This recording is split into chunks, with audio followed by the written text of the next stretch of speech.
Namo tassa bhagavato arahato samma sambuddhassa. Namo tassa bhagavato arahato samma sambuddhassa. Namo tassa bhagavato arahato samma sambuddhassa. Buddhang Dhammang Sanghang Namasami.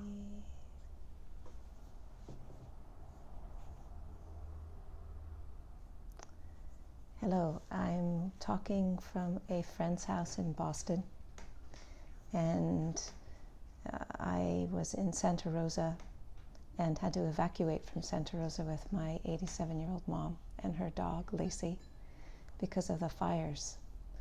And some of the seasoned firefighters said that they have never seen anything quite like it before, where you've got a city that's been surrounded by fire, several different fires that are burning all at the same time with extremely high winds and changeable winds.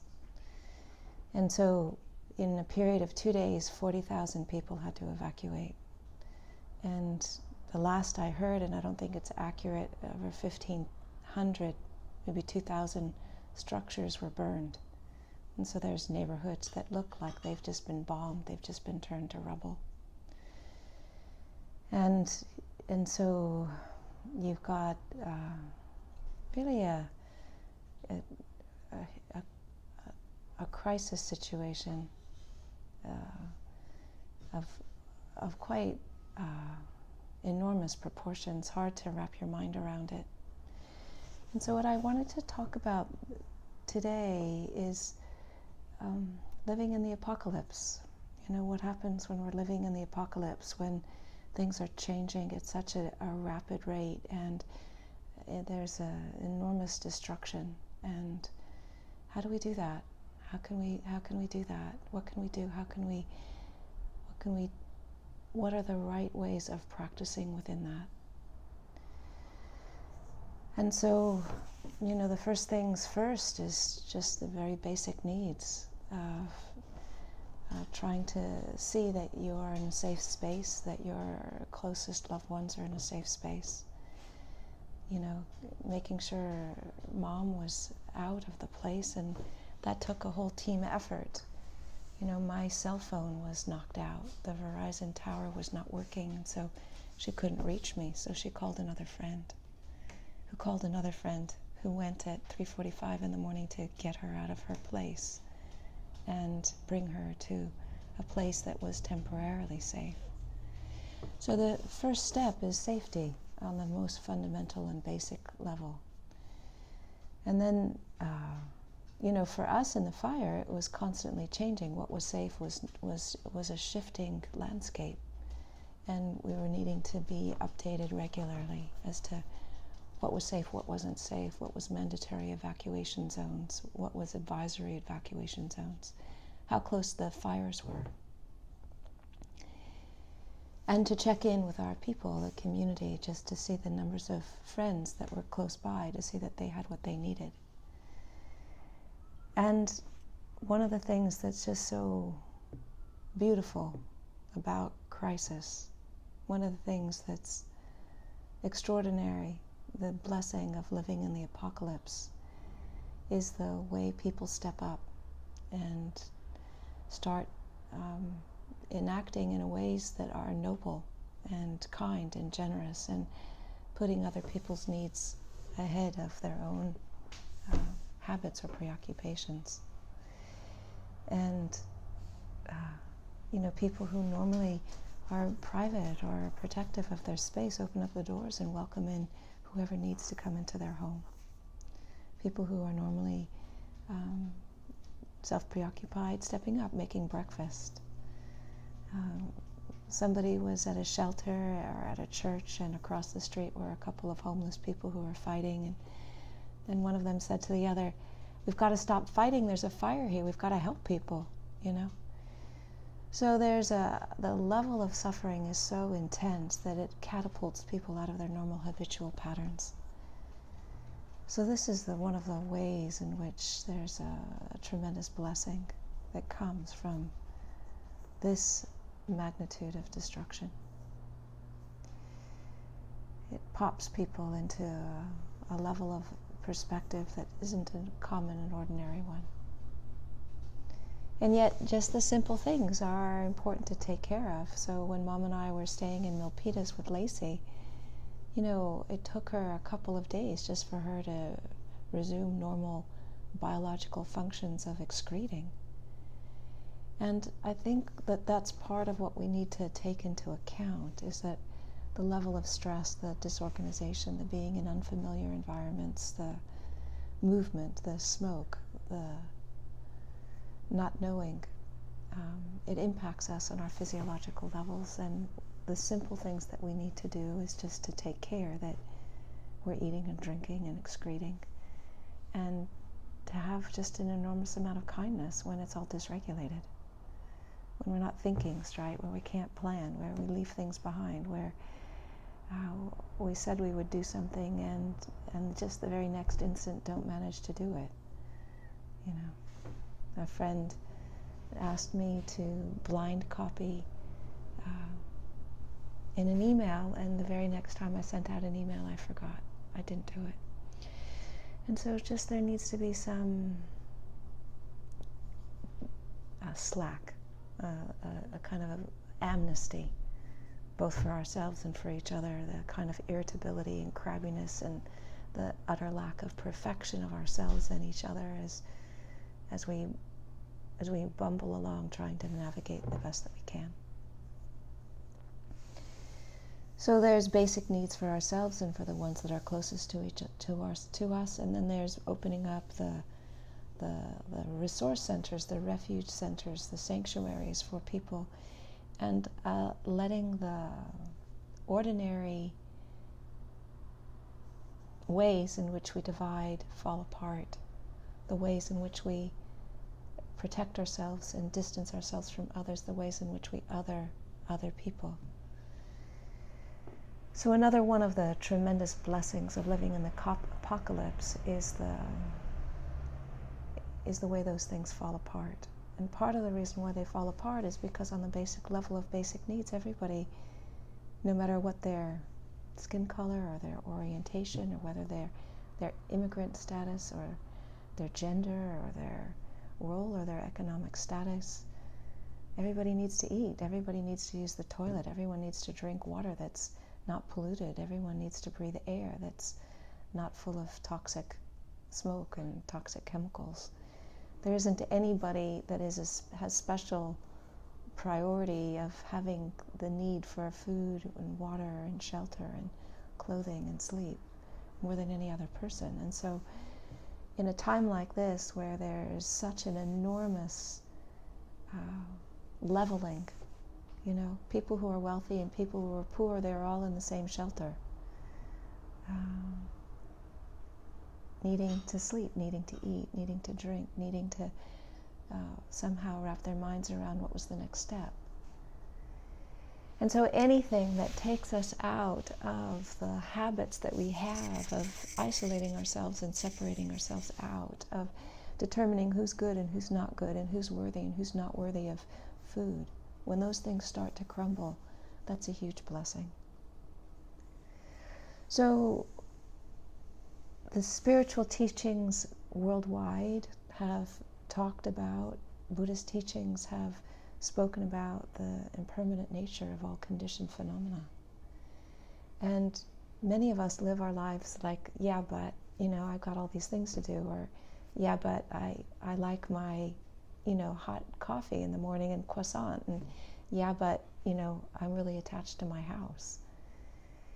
And so when you live through a firestorm like this, where huge areas of the city are just turned to rubble, it's another level of coming to terms with we can't hold on to anything. We just simply cannot hold on to anything. And so, given that we can't hold on to anything, and given that many people have recently just experienced devastating loss, How do we practice in a way that is conducive? What's the path? What helps support us to live our life even when we are navigating this amount of devastation? So the Buddha's path, consisting of integrity, focus, wisdom, is applicable here as much as it's applicable in any ordinary context, where to bring forward a heart of goodness, to know that is extremely important at this time, to live with integrity, to be engaged in actions which do not add any extra harm, that are honorable.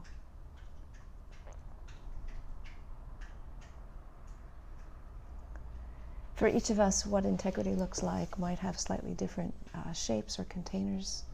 Monastics have a level of precepts lay people do not keep.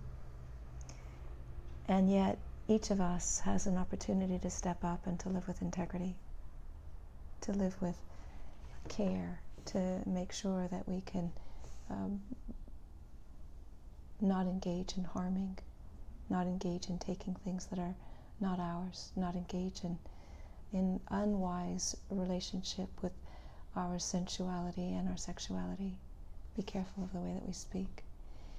And when we move from the not want, the don't do, to the do, then what we're talking about is a life that's committed to compassion and kindness, to honesty, to appropriate use of the world, to understanding the way we can attend to our basic needs without using the world of sensuality to mask things, and to use our speech to convey care and kindness, gentleness, attention.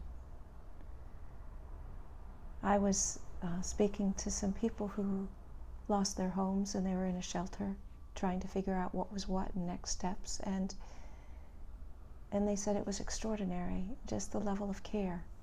Everybody in the shelter understood that here were people who just lost their homes and lost everything in their homes, and just were responding with so much kindness.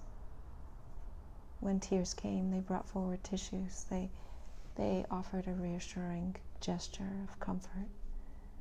They helped people track what was needed, practically what the next steps were.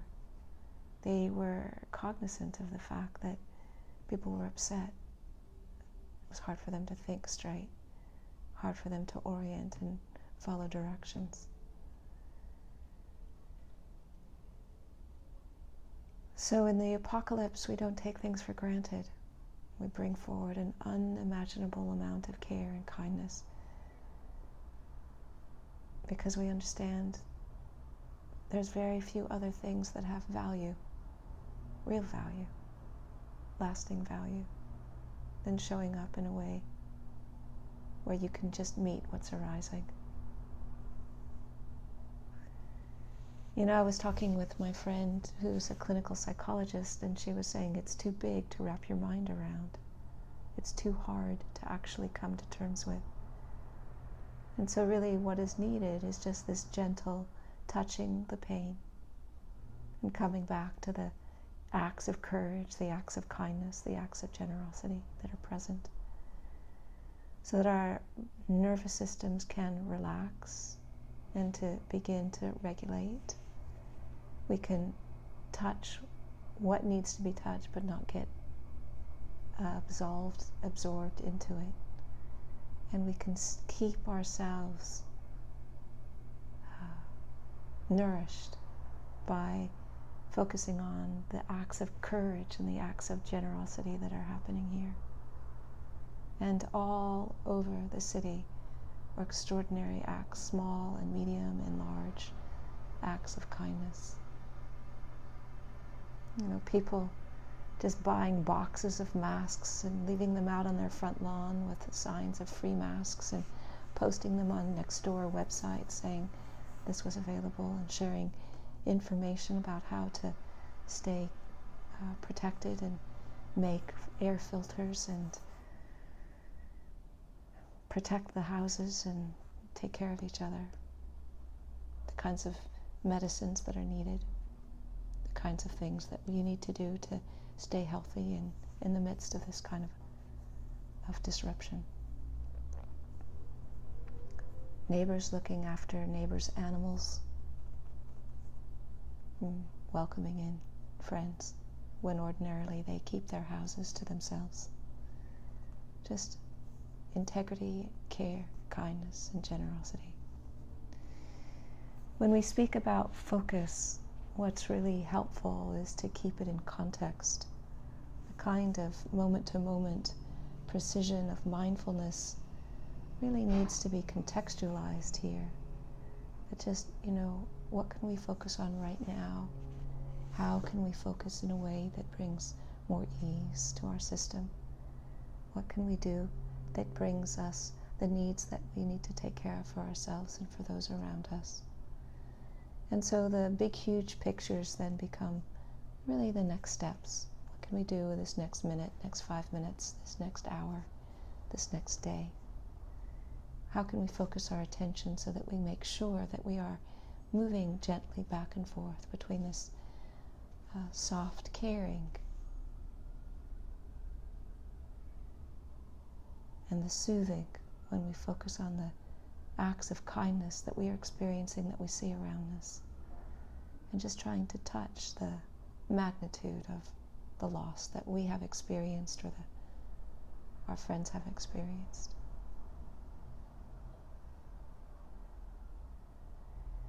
And so when there's shock in the system, that needs to be attended to.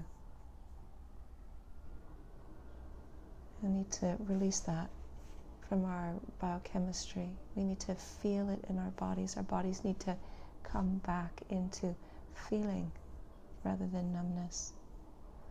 We can do that with mindfulness. We can do that with gentle touch. We can do that with song, with chanting, with mantras. We can do that with massage. Just bringing a gentle level of awareness to the body, allowing it to come back into presence. And so integrity and focus, and then wisdom. Keeping things in perspective. The perspective that things have always been uncertain. It's just that when we live our ordinary life, we don't recognize it. And when a firestorm comes through and wipes out such an enormous amount of buildings and structures and sanctuaries and institutions, then the reality, which is always there, is present. And so the new normal is heightened awareness of how fragile and tenuous everything is. And what can come from that is just the understanding of how important our communities are, our friends, our family is. These simple things. That we understand the blessings of the apocalypse is really the only thing that is big enough to understand or wrap one's mind, wrap around the magnitude of the destruction, is that which doesn't burn, that which is timeless and ever present, that which is pervasive. And so the blessing of the apocalypse is not only that it brings out the best in humanity on a conditioned level in terms of bringing forth our acts of courage and kindness and generosity and self-sacrifice, but also because it so clearly illuminates how tenuous everything is. It's a radical catapult into the kind of refuge that is stable, And people are popping. People are getting it. People are waking up. People are recognizing this. And the joy that I see in people's faces is coming from the recognition that collectively we need to move into a place where we are not othering each other, no matter their view, no matter whether they are conservative or liberal, no matter whether they are in a particular tribe or not. But just to ask and to inquire and to show up in ways where there's a genuine interest to know, are you okay? What do you need? How can I help? How can I hold the space for you in this moment so that you can feel a tiny bit more sense of safety and care? Your needs can get met. You can find a footstep through the rubble to next steps. So our path of integrity, of focus, of wisdom is just as applicable in the apocalypse as it is in ordinary life. The difference is that more than any other time, what's needed is to really get it, that the only way we're going to get through this is if we do it together. This is not a heroic, solitary journey that any one of us are going to be able to do on our own. And so when I was waiting for Shanti to pick her up from the plane, and there was a whole bunch of fire trucks that were going by, and the light was bright, illuminating the crosswalk so that the people in this shelter could move across the street safely. And I could see the faces of the fire truck drivers, men who looked exhausted but content. Valor, it's like they had given everything that they had to give. There was nothing left that they could give. They did the best that they could. And it was in their faces, both the tiredness and the contentment, the valor of stepping up, of showing up, of being and doing as much as they could in order to protect the people and the places of the city. And I was in a group just yesterday morning, women connected to the Angelus Center Julian Cell Group. And somebody said that the procession that she saw had 40 different fire trucks, and they came from all over the place, from different states, from different cities, from up and down the state of California. And just the recognition that when there's crisis like this, that everybody shows up in whatever way that they can, wherever they are, however they are, does as much as they can for as long as they can. And together, as we bond together, as together we begin to start looking at what we can do to move out of this rubble and start building. It's not just building it the way it was, but building it in a way that gets more people's needs met. What does that look like? And that, to me, is the blessings of this apocalypse, is that the structures are crumbling at such an enormous rate. The disasters are so mind-boggling huge that the blessing that we have is of thinking, how can we move forward in a way more people's needs can get met? That is awesome.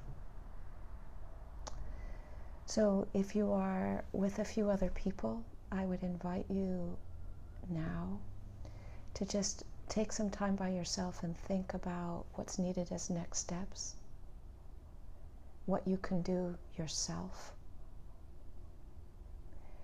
And if you had all of the encouragement of your ancestors, if you really were able to touch into the nobility of your own being, if you were supported by all of the people in your community,